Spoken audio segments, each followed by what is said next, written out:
आकाशवाणी भोपाल से प्रस्तुत हैं प्रादेशिक समाचार।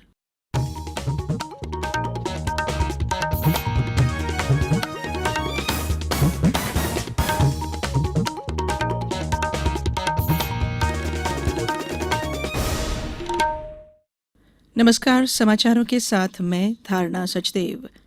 प्रधानमंत्री नरेंद्र मोदी ने आज नई दिल्ली में प्रधानमंत्री संग्रहालय का उद्घाटन किया।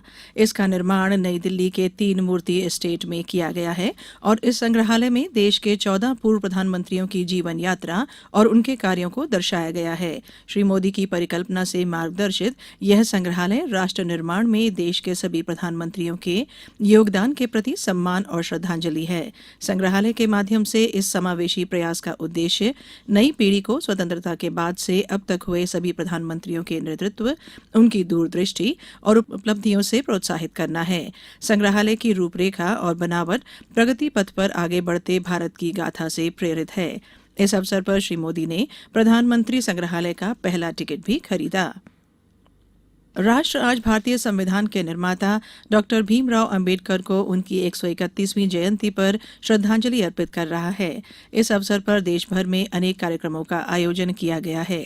प्रधानमंत्री नरेंद्र मोदी ने अंबेडकर जयंती पर भारत रत्न डॉक्टर बाबा साहब अंबेडकर को नमन करते हुए कहा कि समाज के वंचित वर्गों को मुख्य धारा में लाने का उनका प्रयास हर पीढ़ी के लिए एक मिसाल रहेगा। उन्होंने कहा कि आज देश के लिए उनके सपनों को पूरा करने की प्रतिबद्धता को दोहराने का दिन है। भोपाल के मोतीलाल नेहरू स्टेडियम में आयोजित कार्यक्रम में मुख्यमंत्री शिवराज सिंह चौहान शामिल हो रहे हैं। डॉक्टर अंबेडकर की जयंती आज उनकी जन्मस्थली अंबेडकर नगर महू में पूर्ण श्रद्धा और आस्था के साथ मनाई जा रही है। आगरमालवा जिला मुख्यालय पर अंबेडकर जयंती पर चल समारोह निकाला गया। मंदसौर में मध्य प्रदेश जन अभियान परिषद द्वारा आयोजित व्याख्यान में प्रसिद्ध विषय विशेषज्ञों ने संविधान निर्माता डॉक्टर भीमराव अंबेडकर के बारे में आमजन को अवगत कराया। जबलपुर, नर्मदापुरम, बैतूल सहित राज्य के अन्य जिलों में भी संविधान निर्माता डॉक्टर अंबेडकर की जयंती पर विभिन्न कार्यक्रम आयोजित किए जाने के समाचार मिल रहे हैं।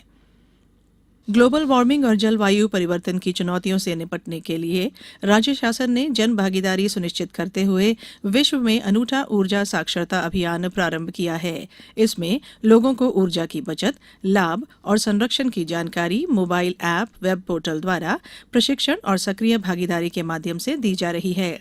अभियान से लोग परंपरागत ऊर्जा के कार्बन उत्सर्जन के दुष्प्रभाव, सौर पवन ऊर्जा की मितव्ययता और ऊर्जा अपव्यय को रोकते हुए ऊर्जा बचत से होने वाले फायदों का लाभ ले रहे हैं। अभियान में सक्रिय भाग लेने वालों को प्रोत्साहित करने के लिए राज्य और जिला स्तरीय अवार्ड देने का निर्णय लिया गया है।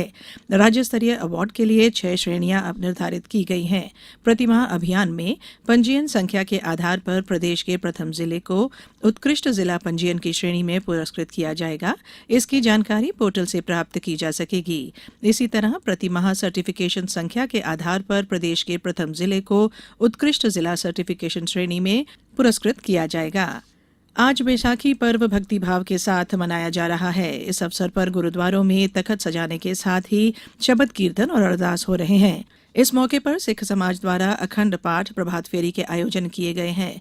नर्मदापुरम से हमारे संवाददाता ने बताया कि मंगलवारा घाट स्थित प्राचीन गुरुद्वारे में आज रागी जत्था के द्वारा भजनों की प्रस्तुति होगी। इसके साथ ही बच्चों के द्वारा सांस्कृतिक कार्यक्रम और प्रतियोगिताएं भी आयोजित की जा रही हैं। जबलपुर सहित प्रदेश के अन्य जिलों में भी बैसाखी पर्व मनाए जाने के समाचार मिले हैं। प्रदेश में महावीर स्वामी का जन्म कल्याणक महोत्सव हर्षोल्लास के साथ मनाया जा रहा है। जबलपुर जिले में भगवान महावीर की जयंती पर शोभा यात्रा निकाले जाने समेत अनेक कार्यक्रम आयोजित किए जा रहे हैं। नर्मदापुरम में आज सुबह नगर के प्रमुख मार्गों से भगवान महावीर स्वामी की भव्य शोभा यात्रा निकाली गई। शाम को शहर के मंदिर में मंगल आरती और सांस्कृतिक आयोजन भी होंगे।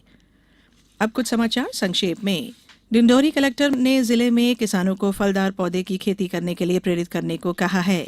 आजादी के अमृत महोत्सव के अंतर्गत छिंदवाड़ा जिले में 18 अप्रैल से विकास खंड स्तरीय मेलों का आयोजन किया जाएगा। पहला स्वास्थ्य मेला 18 अप्रैल को सामुदायिक स्वास्थ्य केंद्र चौरई में आयोजित किया गया है और नर्मदापुरम हरदा स्टेट हाईवे पर आज रतवाड़ा डोलरिया के पास केले से भरे ट्रक के ऑटो पर पलट जाने से 3 लोगों की मौत हो गई। इस बुलेटिन में फिलहाल इतना ही। दीजिए इजाजत। नमस्कार।